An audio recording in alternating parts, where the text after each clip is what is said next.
Bueno, nosotros vamos a hablar, voy a disminuir acá para que pueda ver bien la diapositiva. Vamos a hablar de la evaluación y desde la perspectiva de la evaluación formativa. Primero, cada vez que uno da una capacitación, o por lo menos yo lo pienso desde ese lugar, ¿no? O da una conferencia o participa de un coloquio, es importante que los disertantes asumamos una posición frente al tema que vamos a hablar, ¿sí? Porque entonces para quien escucha es mucho más fácil comprender por qué se dice lo que se dice. En primer lugar, mi posicionamiento tiene que ver con que el tema de la evaluación es un tema difícil, sobre todo posicionado en una evaluación con una mirada del siglo pasado, ¿no? Una evaluación, ahora vamos a ver, una evaluación desde la perspectiva del rendimiento, y porque además, digamos, desde mi posicionamiento de pensar, porque digamos, mi formación está en la motricidad y en el desarrollo motor, en realidad no debería existir la evaluación, ¿no? Y si existiera y como existe, debería ser desde este punto de vista, desde una evaluación formativa. Porque si pensamos que el niño, el joven, inclusive el adulto, eh, se va desarrollando a lo largo de la vida, ¿sí? Los procesos de maduración y contextuales determinan siempre ese proceso de aprendizaje y de desarrollo. Entonces, hay que ser muy cautelosos y vincular muy bien, digamos, qué estímulos ha tenido ese niño para ese proceso de desarrollo y de aprendizaje. Como así también poder rescatar que los alcances de los aprendizajes tienen que están directamente relacionados con la maduración del niño, ¿sí? Y que no tiene que ver con lo etario, ¿no? Yo puedo tener una sala de 5 de nivel inicial y tengo una diversidad de niños con procesos diferentes de maduración. Y esos procesos diferentes de maduración están indudablemente intervenidos por el contexto, ¿sí? Entonces debemos ser muy cautelosos y y con una mirada puesta en este concepto, ¿no? Una expectativa, ¿no? Por eso el diseño curricular habla de expectativa de logro, ¿no? Nada es determinante en la evaluación, porque nada es determinante en el proceso de desarrollo de un niño, ¿sí? En esa diversidad de niños que puedo tener una sala de nivel inicial o una de primaria, inclusive de secundaria, la diversidad de los sujetos me va a determinar que cada niño está en un estadio diferente. Entonces, también debo tener en cuenta en qué estadio está ese niño o niña, ¿no? Para poder pensar de cómo debe ser evaluado. Y también ese niño viene con un bagaje de experiencias previas. Ese bagaje de experiencias previas que puedes haber procedido, digamos, pudo haber estado institucionalizado, es decir, que pudo haber tenido que ver con la escuela o por fuera de la escuela, en el contexto de la casa o en el contexto de otros ámbitos de aprendizaje, también van a determinar ese proceso de maduración del niño, ¿no? Y por lo tanto, y como consecuencia, los alcances en los aprendizajes. Entonces, si uno lo puede pensar de esa manera, va a poder tener una mirada mucho más amplia, ¿no? Y se va a correr de esta cuestión cerrada que tenía la evaluación basada en el rendimiento, y donde solo lo único evaluable era lo observable, ¿no? Y no todo el proceso que hizo el niño para poder, o el niño, la niña, el joven, para poder llegar a alcanzar ese aprendizaje que nosotros nos propusimos que alcanzara. Entonces, acá aparece una primer diapositiva, es decir, digamos, en virtud de este posicionamiento que hice, voy a ir a la primera diapositiva, que como verán tiene mucha mucha escritura. Bueno, como digo siempre, no es lo ideal, pero uno debería analizarla para poder entender la evaluación. Evaluar consiste en recoger un conjunto de informaciones reconocidas como suficientemente pertinentes, válidas y confiables, y examinar el grado de adecuación entre este conjunto de información que uno obtiene y otro conjunto de criterios que uno se propone, ¿sí? Considerados suficientemente adecuados a los objetivos que uno se propuso, ¿sí? En virtud de lo que quiso enseñar, al comienzo o ajustados durante un camino, al fin de fundamentar una toma de decisión. Entonces, fíjense, si nosotros analizamos esta primera diapositiva, decimos que primero uno debería recaudar una cierta información, ¿sí? Un conjunto de informaciones acerca de, ¿sabes? Perdón, Oscar, hay un Sí, micrófono abierto. micrófono abierto. Escucho. Sí, hay alguien que no se dio cuenta. Es el de Matías, seguro. Listo. Bien. Ya está. Entonces, como iba planteando, Oscar, bueno. perdón que te diga, tenés que aceptar a los que están en sala de espera que pusieron. A ver, no tengo ninguno en sala de espera.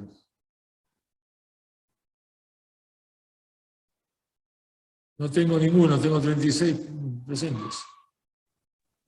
Ya está, gracias. Yo había mandado al grupo y ya estoy acá. Listo, listo. Bien. Entonces, parto otra vez. Sí. Primero debo tener en consideración las informaciones, esas informaciones que me van a servir y me van a hacer el sustento para, a partir de criterios, ¿sí? Y de los objetivos que yo me propuse enseñar, me van a poder dar una concepción aceptable de cuál es ese proceso evaluativo, ¿no? Y a partir de ahí tomar una decisión. La decisión, como ya lo dije anteriormente, tiene que ser una decisión vinculada fundamentalmente, ¿sí? A una expectativa de logro, ¿sí? La evaluación es parte del proceso educativo, no es un apéndice del proceso de enseñanza-aprendizaje. ¿Qué quiero decir con esto? Que la evaluación justamente es continua, ¿no? En lo particular, no creo en la evaluación al final del trimestre, en un día determinado, en un momento determinado, como la evaluación debe ser continua, en cada clase e inclusive en cada momento. Y esto va a demandar lo que uno, por lo menos yo observo, una de mis cátedras es observación y práctica docente, que hay cierta, que el practicante o inclusive el profesor no interviene en la clase, ¿no? El profesor da la consigna, ¿sí? De la actividad y después no interviene. Y la verdad que la intervención debe ser continua. ¿Por qué debe haber una intervención continua? Ya sea para arengar, ya sea para la actividad que está haciendo, ya sea para corregir, ya sea para de alguna manera determinar algún cambio en la actividad que propuso en el conjunto o en cada alumno para favorecer el aprendizaje. Esa intervención debe ser continua. Y en esa intervención también está la evaluación, porque la evaluación parte de la observación, ¿sí? Cuando yo planteo una clase, observo continuamente lo que está sucediendo, observo en su conjunto y observo a mis alumnos, porque en definitiva, más allá del bagaje de conocimientos y de saberes que ustedes se van a apropiar durante su formación, ustedes van a ser profesionales expertos en la observación de la motricidad. La motricidad como mirada general, ¿no? Y a partir de ahí, en cada una de las prácticas corporales que ustedes se propongan enseñar. Entonces, esa observación tiene que ser continua, y por eso digo que no hay una clase única de evaluación. Todas las clases debo evaluar, ¿sí? ¿A través de qué? de la información, y esa observación que yo voy a obtener me va a dar determinada información que a su vez la voy a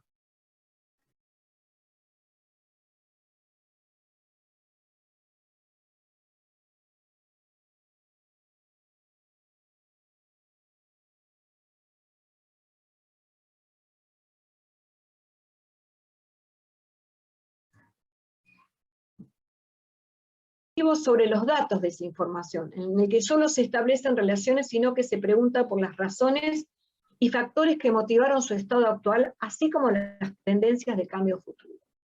Es decir, que cuando yo evalúo, no solo tengo que ver ese momento in situ de lo que está sucediendo, sino también tengo que pensar y me tengo que preguntar cuáles fueron los motivos para que ese alumno llegara a ese estado actual en el cual yo estoy evaluando. ¿Y qué debería pensar para modificar esa conducta motora para poder pensar en un cambio en el futuro?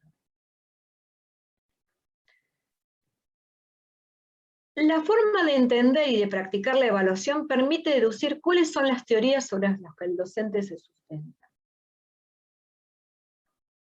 Todos los docentes, todos los profesionales en el campo de la educación física y en todos los campos, pero ahora estamos en el campo de la educación física, enseñamos y evaluamos según la teoría que creemos, en parte en la que fuimos formados durante nuestro proceso de educación en la escuela, y en parte también durante nuestro proceso de formación en el profesorado o en la universidad. Porque enseñar y evaluar también está atravesado además por la personalidad del sujeto, del profesional. Y el profesional asume una teoría en virtud de lo que él cree que es la educación y en virtud de lo que él cree que es el campo de la educación física.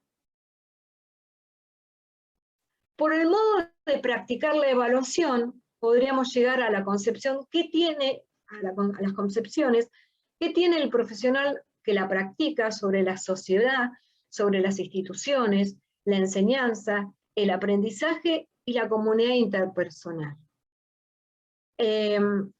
Muchas veces cuando uno va a observar a los practicantes, en la manera que se posiciona en la clase, en la manera que plantea las actividades, en la manera que organiza las actividades, que interviene, que apoya a sus alumnos o que no interviene, y en la manera que evalúa, tiene que ver fundamentalmente en este proceso de pensar cómo él piensa la educación. Y en este proceso está vinculado también a la institución en la cual trabaja, en lo que piensa de la enseñanza, y cómo está insertado en la sociedad. Todos esos factores influyen de alguna manera en la configuración de lo que va a ser ese docente, ¿sí? Que muchas veces sucede que ese docente puede ser de esa manera en sus comienzos, digamos, en sus comienzos como profesional, y que a medida que va creciendo como profesional y va evolucionando, esa forma de pensar la enseñanza, esa forma de pensar la evaluación, se va modificando. Claro ejemplo lo puedo dar a modo personal. Si yo hubiese sido, si yo todavía sería el profesional que fui cuando me recibí a los 21 años, no podría estar hablando de la evaluación hoy de la manera que lo estoy planteando. Entonces, esto que para ustedes no debe ser novedoso, pero sí, ¿no? Y esto tiene que ver con el posicionamiento del profesional. El profesional puede tener una concepción biologista hoy superada, ¿no? Pero puede pensar en ese cuerpo máquina, en el concepto de evaluación, en el concepto en el campo valorativo del movimiento, en una enseñanza por reproducción, sin intervención del alumno, ¿sí? Y que el alumno sea meramente reproductor de esa enseñanza, y un aprendizaje por repetición, ¿sí? Y finalmente también, en virtud de esto, aparece la evaluación, y aparece indudablemente la evaluación por rendimiento, ¿sí? Porque lo único que va a observar es el movimiento, no va a tener en cuenta el sujeto, ¿sí? Y va a pensar en un cuerpo desde esta perspectiva del cuerpo máquina o del cuerpo biológico. Ahora, si el profesional está insertado en una concepción humanista, ¿sí?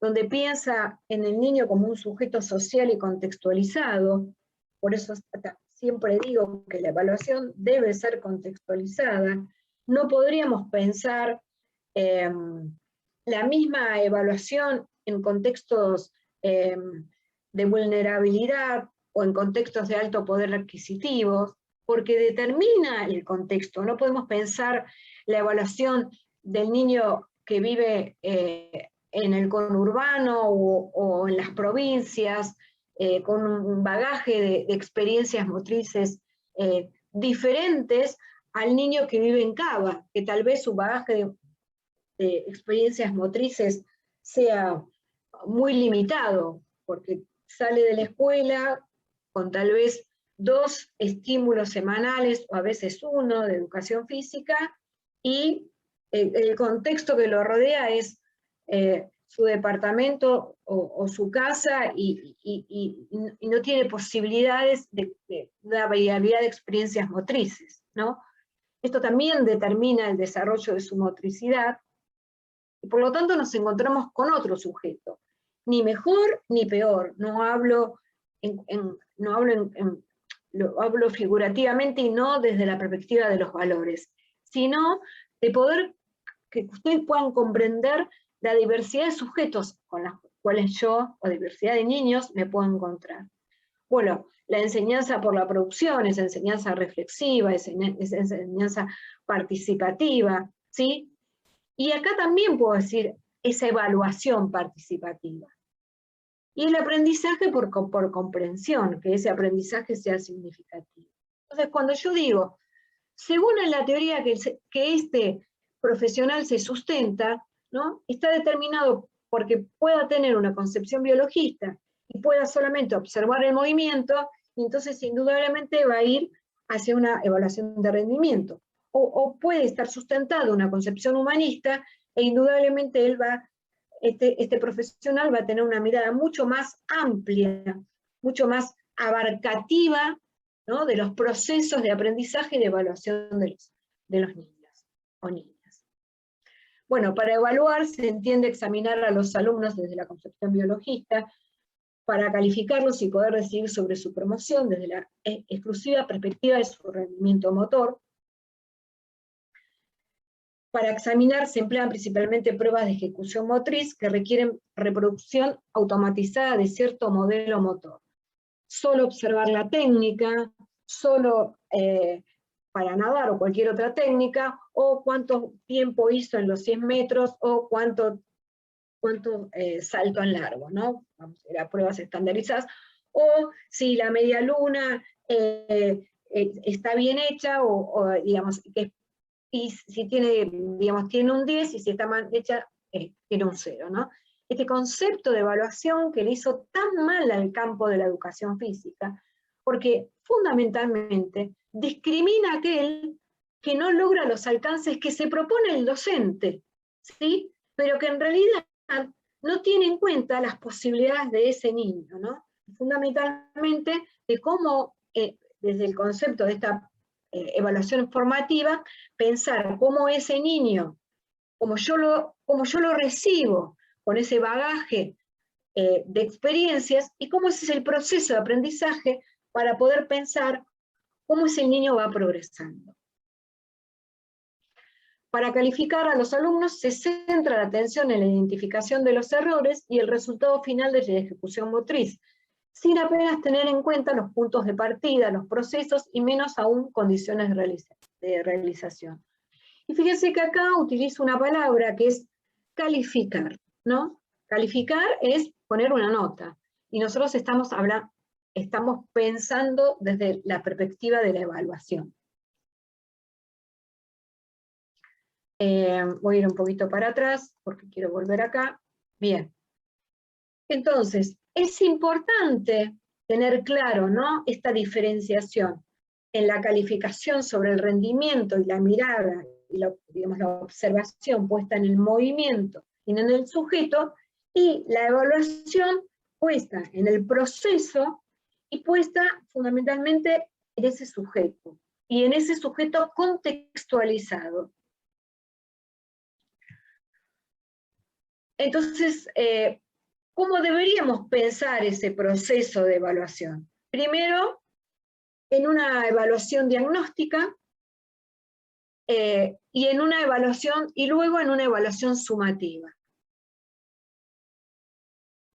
que después dará el proceso de enseñanza que me va a permitir la evaluación formativa. Es decir, cuando yo pienso en lo que vamos a hablar hoy sobre la evaluación formativa, primero debemos partir de una evaluación diagnóstica. Yo no puedo pensar, digamos, si yo tuviera que pensar en una planificación, si tuviera que planificar, lo primero que debería aparecer en esa planificación, que va a durar seguramente 8 meses, en el mes de marzo, una evaluación diagnóstica de mi grupo, y tal vez ciertas cuestiones que van a aparecer de los sujetos en sí, ¿no?, más individual.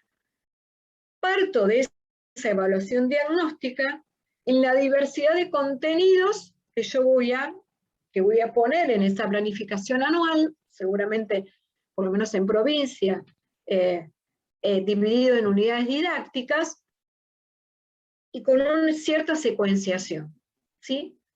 Eso hablaríamos de planeamiento cuando hablamos del plan anual. Del plan anual partimos a la unidad didáctica a la clase. Bueno, y dentro de la clase y dentro de esa unidad didáctica la diversidad de contenidos que yo voy a hacer. Primero voy a partir de esa evaluación diagnóstica, y a medida que voy progresando en la enseñanza, voy a hablar de evaluación sumativa, ¿no? Partir de aquí, y seguramente al fin de la unidad didáctica, durante la unidad didáctica, voy haciendo esa evaluación sumativa. Se va a dar el proceso de enseñanza y finalmente la evaluación formativa. Y esto da como fin la evaluación formativa. Quisiera decirles que me pueden interrumpir cuando quieran, ¿eh? Yo, como creo en la evaluación de proceso, la pregunta tiene que aparecer cuando aparezca la duda, no al final, ¿sí? Porque entonces Disculpe. aparece la duda. Sí. ¿Qué tal? Le hago una consulta. Sí. La evaluación formativa sería como a fin de año, digamos, o sea, con todo el proceso del año.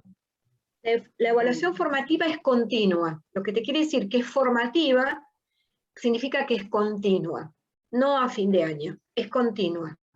Indudablemente vos vas a hacer una evaluación final que va a coincidir con tu expectativa de logro. La expectativa de logro es una expectativa grande. A ver, voy a dar un ejemplo.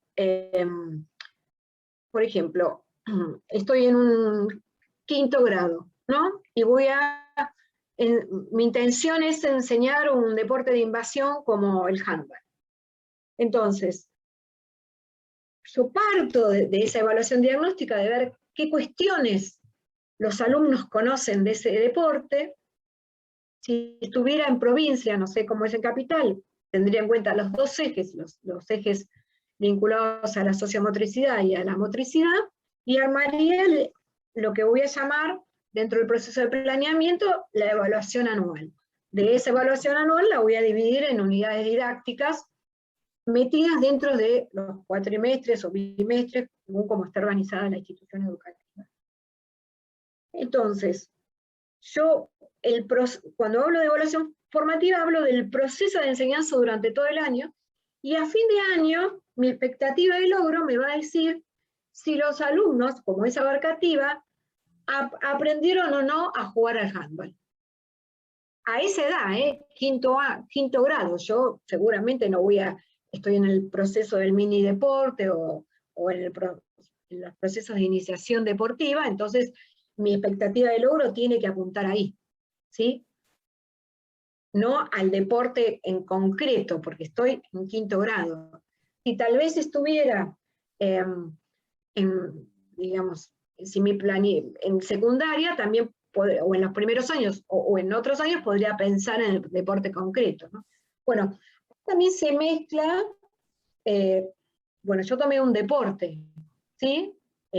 Tomé este deporte, pero acá también yo voy a tener en cuenta, tengo que tener en cuenta para ese proceso de evaluación, cuáles son los contenidos que voy a dar en ese 5º grado, que van a venir indudablemente de los contenidos que vienen de la evaluación que yo voy a recibir en 4º grado, tal vez de juegos polivalentes o de juegos modificados, para llegar en 5º grado y 6º grado al mini deporte. En una institución con digamos, con un proceso adecuado de formación, de enseñanza, yo debería tomar esa evaluación de 4º grado para que me sirva de sustento para 5º grado, previo a la evaluación diagnóstica, porque nosotros sabemos muy bien que nosotros dejamos al niño en diciembre y lo volvemos a tomar en marzo.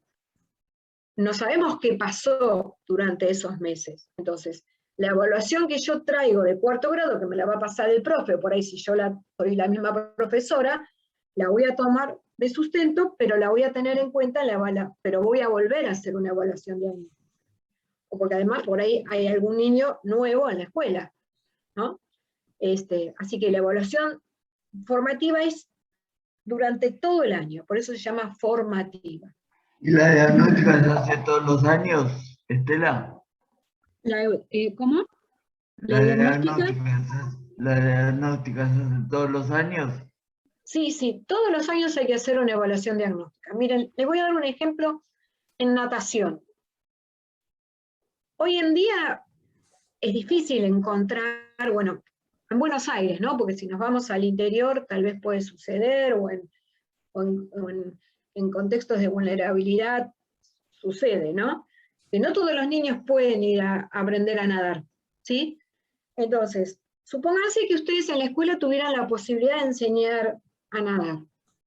Y ustedes en su planificación, el proceso desde 1º grado hasta 6º grado, vamos a tomar la primaria,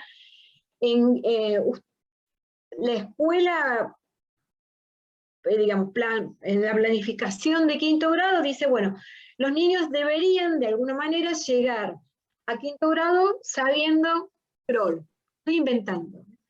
Entonces, vos tenés que hacer, cuando comenzás en marzo, esa evaluación diagnóstica, porque vos no sabés si el niño vos tenés la información de 4º grado, pero cuando ese niño por ahí fue a la colonia, por ahí aprendió a nadar en la casa de un amiguito, no sabemos. Entonces, vos necesitas esa evaluación diagnóstica cada año para nuevamente empezar. Y la evaluación diagnóstica debe ser en el mes de marzo, ¿no? Yo estaba escuchando esta mañana esta misma conferencia que di el año pasado a otro grupo de ustedes, y surgió una pregunta, ¿cómo? Porque indudablemente acá uno tiene un posicionamiento de por qué voy a hacer una evaluación diagnóstica. Y a veces tal vez el coordinador de la escuela le dice, no, empezá, total tenés... No, la evaluación hay que hacerla igual. Y aunque en cada una de mis clases, yo puedo decir, bueno, durante el mes de marzo voy a tomar este contenido y lo voy a evaluar en cada una de mis clases. Perfecto. Bien, entonces, bueno, para seguir avanzando, porque se nos me voy a quedar corto con el tiempo. Bueno, ¿está claro es lo que significa la evaluación diagnóstica? Un dato importante, esa evaluación diagnóstica, creo que me quedé ahí, no es decir, bueno, a ver, fulanito, estoy hablando, yo siempre trato de dar ejemplos tremendos para, bueno, a ver, pase como uno a veces se encuentra en determinados videos, ¿no? De evaluación. Bueno, pase fulanita, haga la media luna, listo. No, nunca hay que detener la clase. Siempre hay que buscar estrategias con juegos, con drills, porque en realidad yo también tengo esa evaluación que hago de la habilidad motora, tal vez, porque yo puedo pensar, ¿qué evalúo? Puedo evaluar la habilidad motora, puedo evaluar el comportamiento, lo conductual, puedo evaluar si resuelve estratégicamente, es un montón de factores puedo pensar que puedo considerar para evaluar. Entonces, no hace falta detener la clase para esa evaluación, hay que hacerlo, hay que construir una actividad que me permite observarla, ¿sí? Y que me permite obtener datos también muy rápidamente.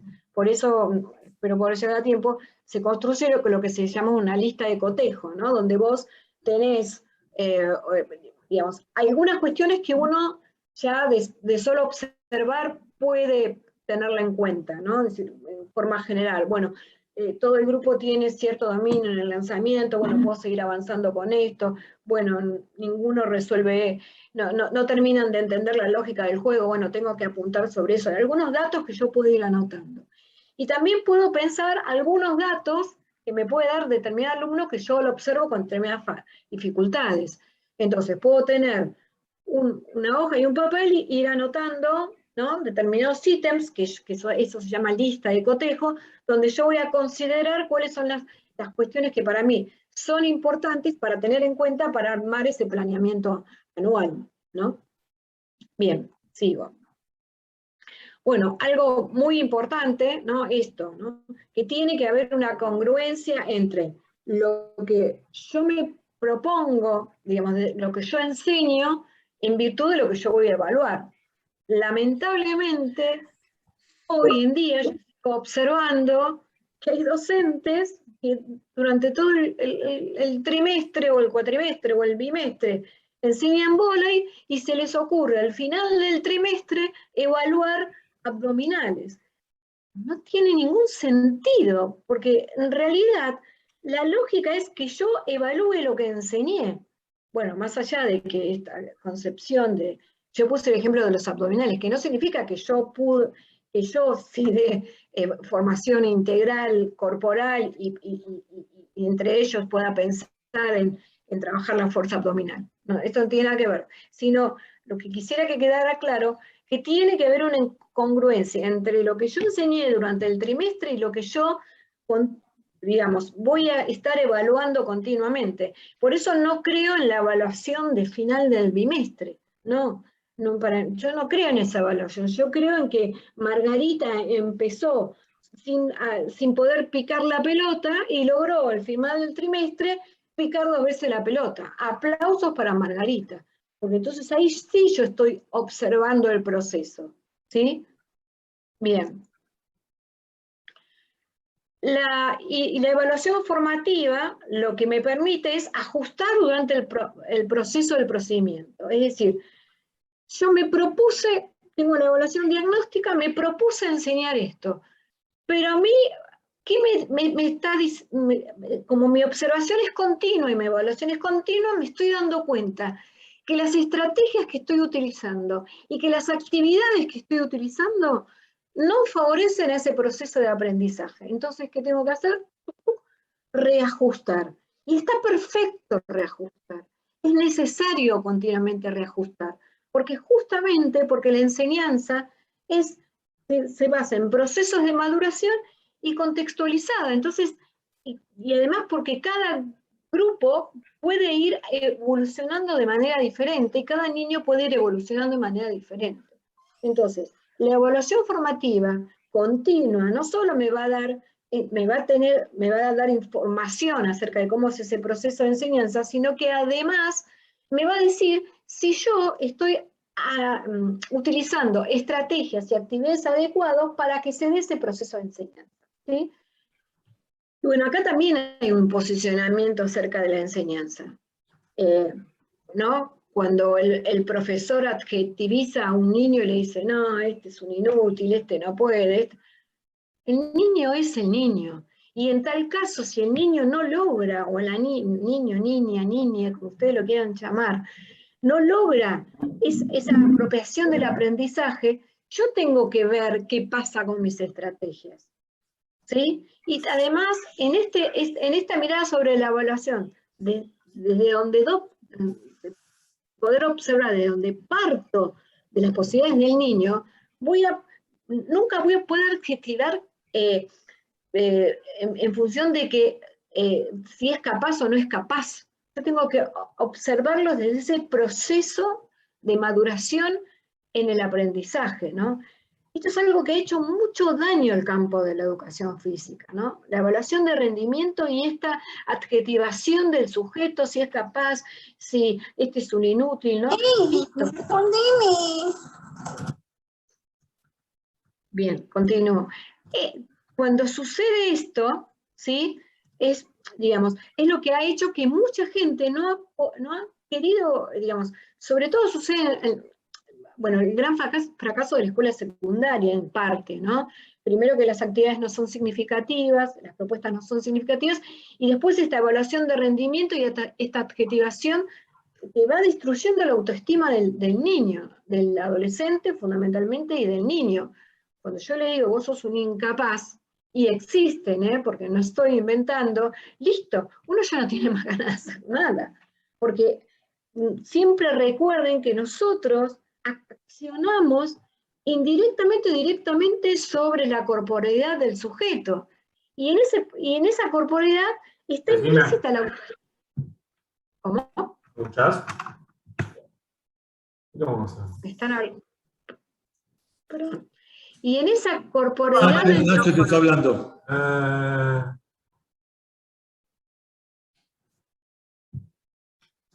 Y en esa corporeidad del sujeto, ¿no? Atraviesa la autoestima. Entonces, ojo con lo que decimos y con lo que hacemos, ¿no? En ese proceso de evaluación. Aspectos afectivos y éticos en la evaluación. Generar frustración en lugar de confianza en sí mismo. No usar la evaluación al servicio de la persona, del alumno, sino a su propio servicio. Falta de ocultamiento de criterios, ¿no? Esto que no te voy a mostrar lo que te puse, cómo te evalué. No, el alumno tiene que ser partícipe, uno le tiene que explicar al alumno. Sí, mirá, lograste esto muy bien, bueno, ahora vamos a intentar esto, bueno, llegaste hasta acá, porque el alumno también necesita información de su proceso de aprendizaje, ¿sí? Para poder seguir evolucionando, ¿no? Antes el profesor agarraba la libreta y escondido en un rincón ponía la nota. Terrible. Bueno, destacar lo negativo, esto que yo digo, ¿no? Vos sos un inútil, vos no podemos, ¿no? Y enseñar una cosa y evaluar otra, ¿no? Estas son las cuestiones. Esta diapositiva me parece importante porque tiene que ver con lo ético, ¿no? En la evaluación. Etapas en la evaluación formativas. Interpretar la información con criterios referenciales, ¿no? Esto que yo digo, ¿no? Tener una lista de cotejo, bueno, y que sea evaluado en actividades, ¿sí? En forma conjunta, y que además lo que yo me propongo como criterio evaluativo tiene que ser algo que con solo un tilde, una X, un más, a mí me dé información rápida de eso que estoy evaluando. Diagnosticar los factores que están en el origen de las dificultades del aprendizaje, ¿no? La evaluación a mí me tiene que decir qué está pasando, que el grupo no aprende, que no entiende, que el niño no aprende, que el niño no entiende. Adaptar las actividades a la interpretación realizada. Bueno, la evaluación me dijo esto, está pasando esto, esta estrategia no sirve. Con este grupo tengo que utilizar otra estrategia, tengo que modificar la actividad, ¿sí? Recoger información relativa a progresos y a dificultades. Premisas de una buena evaluación: es necesario evaluar procesos y no solamente resultados, es necesario evaluar no solo conocimientos, es importante evaluar tanto lo que el alumno sabe como lo que no sabe, lo que el alumno puede como lo que no puede.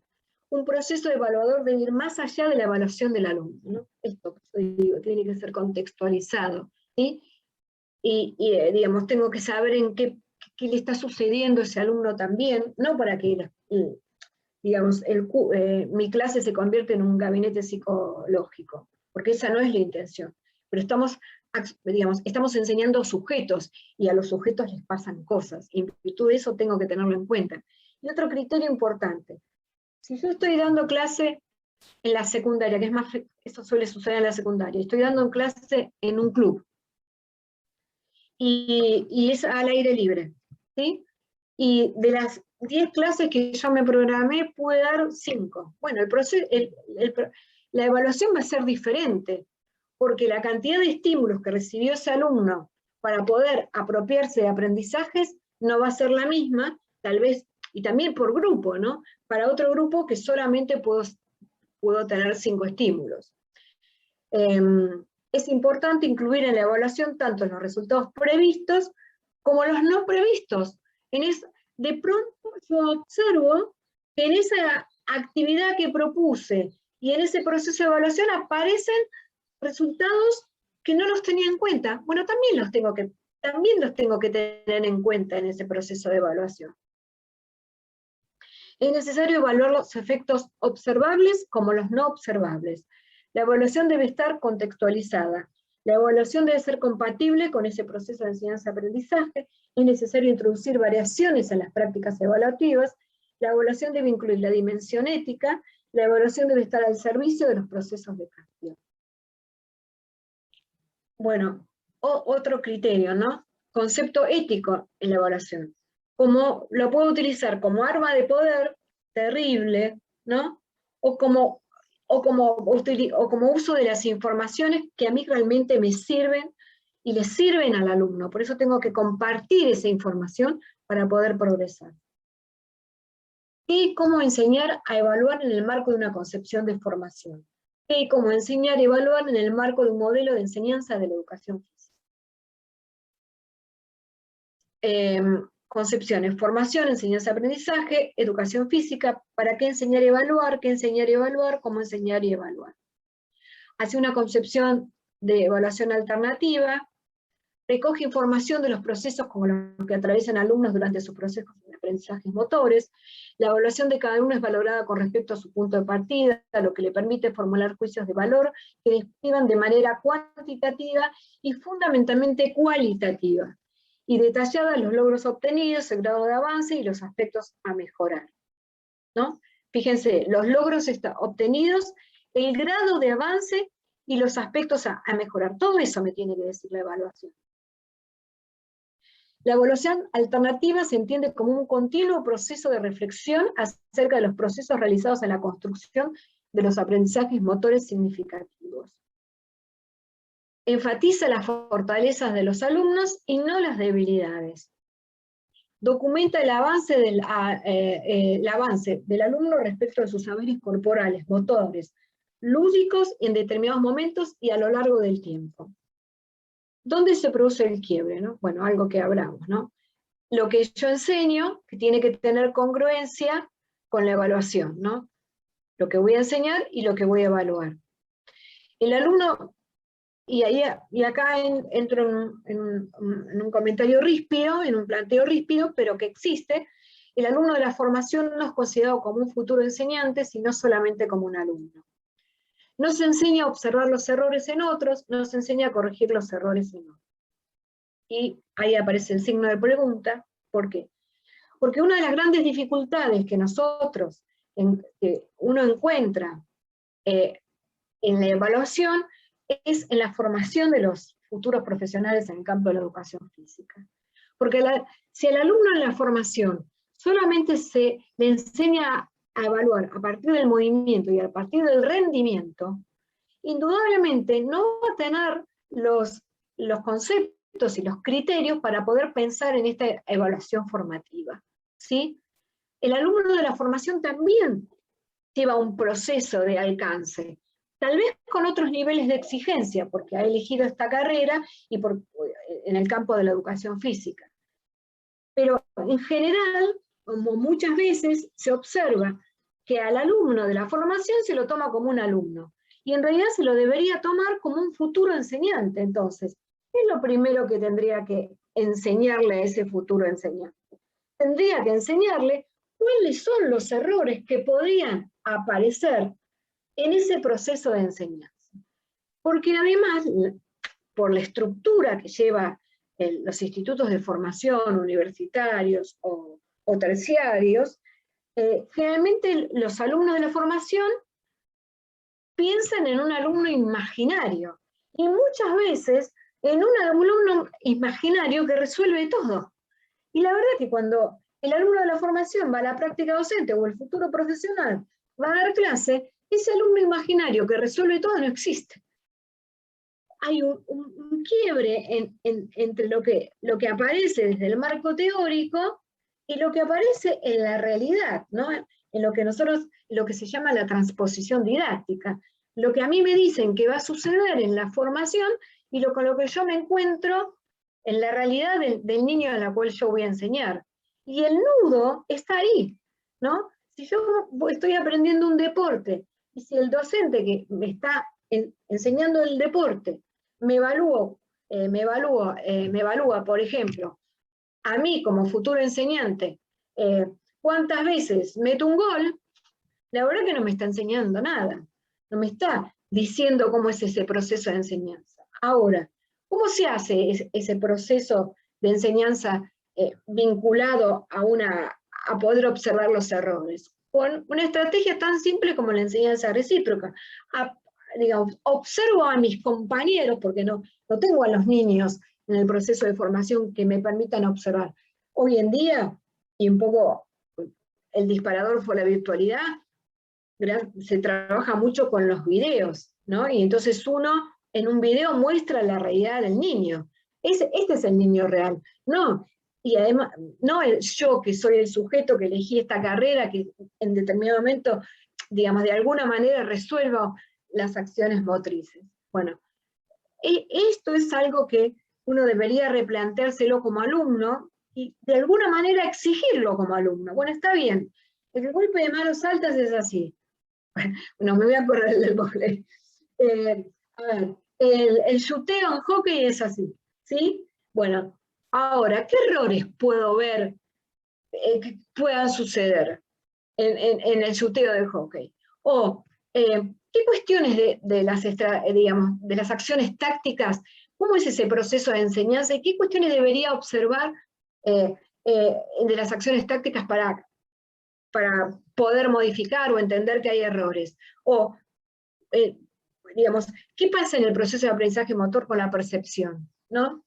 ¿Qué cuestiones vinculadas a la percepción debería resolver previamente al dominio de la técnica? Bueno, un montón de cuestiones que uno debería saber, ¿no? Para poder enseñar. Y no solamente ser un alumno que pasa los conitos en el hockey continuamente y no se tiene criterio, digamos, no se pone énfasis en la observación. Bien, nada, por eso, digamos, y esto lo digo porque sigo hoy observando alumnos jóvenes, ¿sí? que tienen los mismos errores que tienen los alumnos del siglo pasado, profesionales del siglo pasado. Y eso es porque hay un quiebre en la formación docente que todavía no ha logrado modificar. Bueno, no sé, Oscar, ¿cómo vamos? Así. Estamos casi cerrando, Estela, porque son ¿Hola? el cuarto pasadas. Los chicos se dieron cuenta que vos muda Bien. no sos, Bueno, y que tenés un montón de cosas todavía. Así que si querés redondear, cuando quieras, si tienen alguna pregunta los niños.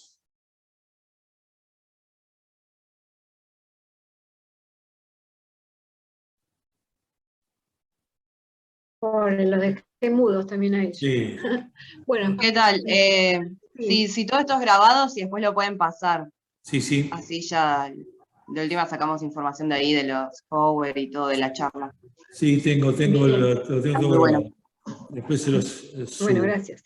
Bueno, algunas últimas cositas que los Dale. ayudan, porque, a ver.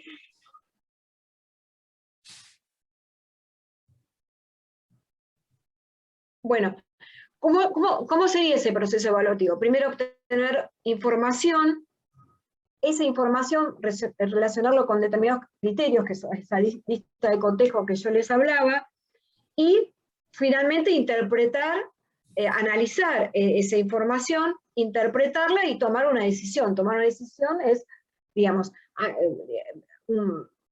puedo pensarlo digamos, como criterio, puedo poner, a ver, se los voy a mostrar, para que voy a seguir avanzando. Ven, acá.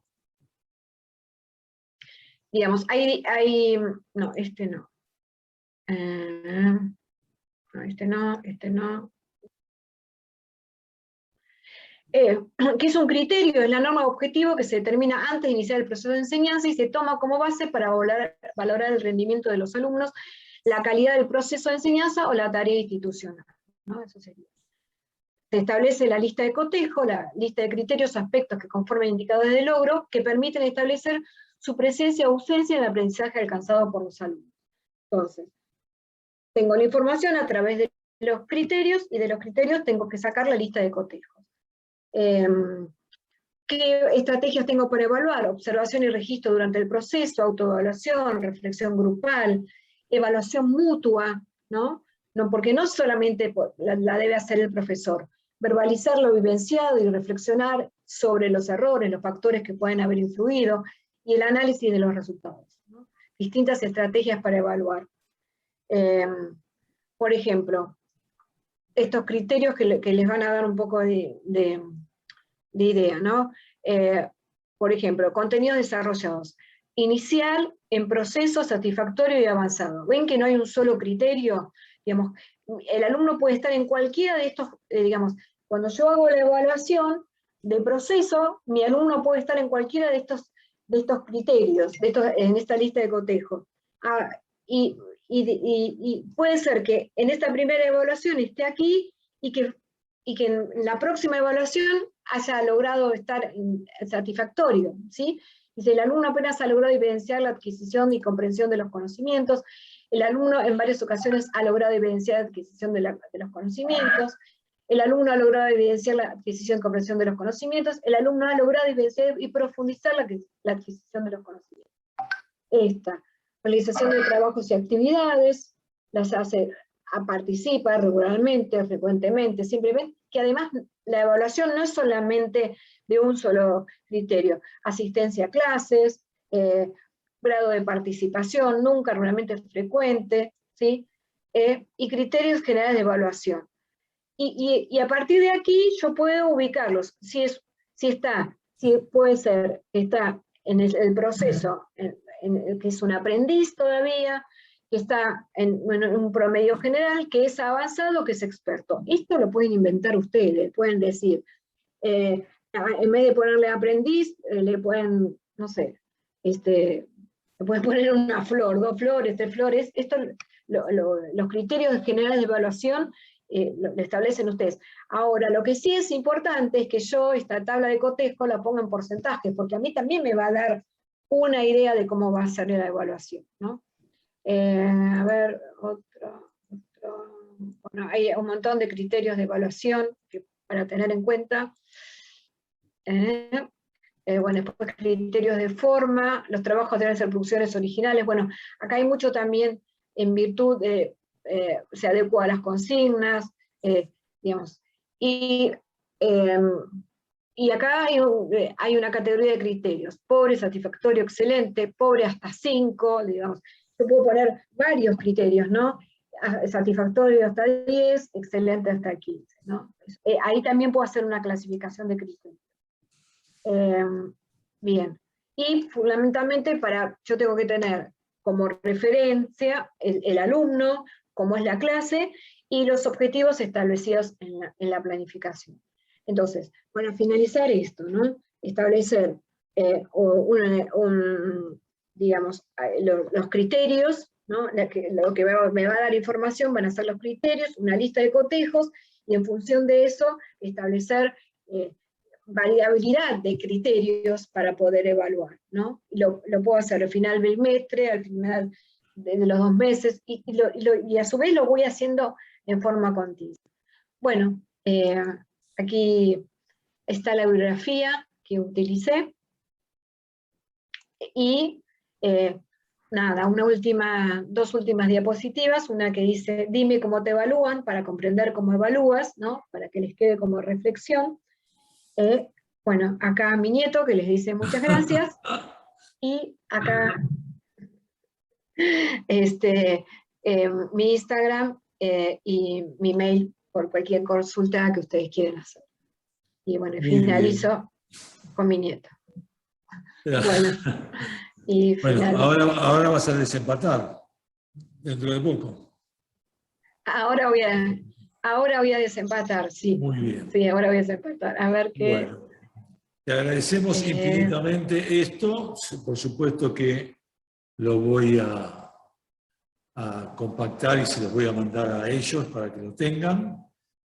Ha sido un placer escucharte. Y bueno, si tienen algún tipo de pregunta, háganlo ahora, antes que la saludemos y se vaya para el nieto.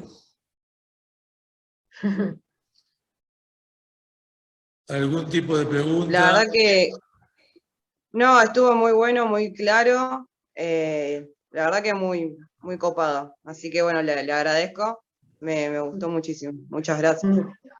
Bueno, muchas gracias a ustedes, porque la realidad que cuando uno hace una disertación, lo importante es que le sirva, ¿no? Y de toda disertación uno va tomando algunos criterios en la evaluación que hace de la disertación, digamos, que le permite después ponerlos en práctica. Así que bueno, gracias a ustedes.